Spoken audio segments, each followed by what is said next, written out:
Do not watch this video unless you have seen Loki. If you've not seen Loki, close this video right now. I'll come back to it when you have. But if you have, welcome back to our YouTube channel. My name is Timmy, and can we please talk about the finale for Loki? I am face cracked. That I've literally just finished watching it. So what you're seeing is my fresh reaction to a finale I wasn't even, do you know what? Was kind of expecting, but wasn't expecting at the same time. Because with Marvel, it's always about the execution. Even if you know something's coming, it's the way they execute it. And for me, the finale was just, perfect. I need season 2, like, right now. Before I get into all of that, before I get into, like, thoughts and impressions and opinions about the whole show, please make sure you're subscribed to the channel, hit the subscribe button, ding that bell so you know when more videos are coming. But bro, like, can we talk about, okay, bear to me. Kang the Conqueror as a variant. Kang the Conqueror as a variant is the one behind the entire TVA. We speculated, we talked about, we theorized, okay, maybe Kang the Conqueror is one behind it. But the fact it's a Kang variant, and it's a Kang variant that's keeping the secret timeline together, is so fascinating to me. Like, so what you're trying to, what they basically told us is that this one variant of Kang prevented the birth of the multiverse. The multiverse always existed, yes, but because of what other Kang variants were planning to do, vis-a-vis the multiversal war, he said, not doing that. So created the sacred timeline and then the TVA to literally get rid of every single variant that did not exist on this one sacred time. It's honestly amazing. I see Miss Minutes. I knew she was bad vibes from the get-go. From the first episode they showed Miss Minutes, I knew she was bad vibes. I knew it. But in all honesty, Loki as a show, 6 episodes, but it was 6 episodes of brilliance. And it's the perfect segue into the birth of the multiverse. We're getting, god damn it, Doctor Strange, Multiverse of Madness, Ant-Man and the Wasp, Quantumania, the Fantastic Four coming out in, 2024. Listen. This show has delivered in ways I wasn't expecting it to deliver. I loved Loki and Sylvie's relationship. I love the way it's kind of been, I'll say resolved or finalized with this final episode. Beautiful moments with them kind of, fighting as to whether or not they should, end up killing Kang, for reasons. The kiss was nice. I did like that moment. I know people have this thing about the self-cessed of it all. I don't care. They're two different people. I think they have a very level relationship. And who better than Loki to fall in love with than another Loki? All I'm saying is, this show has delivered, and then some. I'm not going to compare it to the other MCU shows because I don't think that's fair. I don't think the other MCU shows can be compared in such a close-knit way. I loved WandaVision for different reasons that I loved Falcon and the Winter Soldier, and I love Loki for different reasons as well.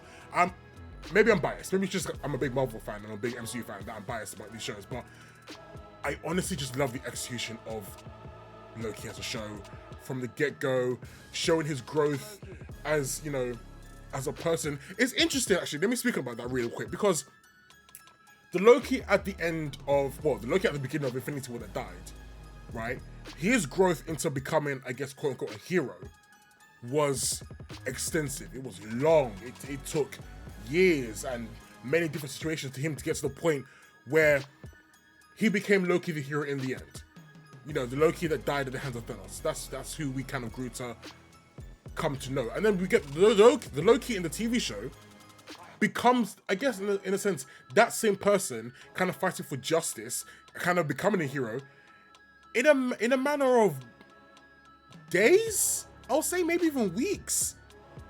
It's just interesting because it just shows that Loki isn't inherently evil. Yes, Loki's done despicable things, in the past and in some cases in the future, depending on where you want to go in the timeline. But Loki inherently isn't evil. He may be destined to do evil things, but I don't think Loki is evil. It's just that the situations that he's caught himself in, and whether that's his Odin lying to him, whether that's Thor being favored, whatever it is, have built up to the point of him doing these evil things. But I don't think Loki is inherently evil. I think that's what the show is kind of revealing to us. Because if he was, I don't think the show would have turned out the way it did. I genuinely don't think it would have. But I need season 2. I need season 2 like right now. Like right freaking now. I need more explanations on the multiverse. I know, and do you know what? I also now have questions about Endgame. Because Endgame clearly created a multiversal situation when Cap went back to return the stones, as it were. But I need to understand the how behind that more. I need to really we need a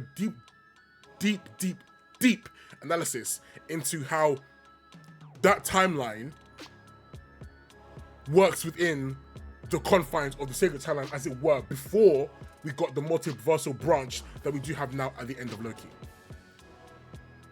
I can't even lie, like I'm just really excited now. Like when you start talking about multiverse, it just talks about the possibilities of what could be. And speaking of, what if it's coming out in like 5 weeks? Best thing Marvel will ever do, hands down, point blank period. I said that, quote me on that, I don't care. What If is going to be Marvel's greatest project to date. Purely because of that question of what if. Purely because of the concept of changing up situations and showcasing the different Marvels within the multiverse, just like they exist in the comics, and just like we talk about amongst ourselves as fans of Marvel and fans of comic books, different situations of, like they showed in the show. What if T'Challa was the one taken by the Ravagers? What if Killmonger saved Tony Stark? All these different situations. Today is a good day to be a Marvel fan. Today is a freaking good day to be a freaking Marvel fan. Again, if you haven't watched Loki and you're still watching this video at this point, go and watch the show. Go and watch the show. Go and watch the finale. You are missing out on such a gem. I love Marvel. I love the MCU. Kevin Feige, you're a genius. You're a genius. You're a freaking genius. Love you. Oh my god. Okay. That's that for this for this video. I'm not even gonna talk for long.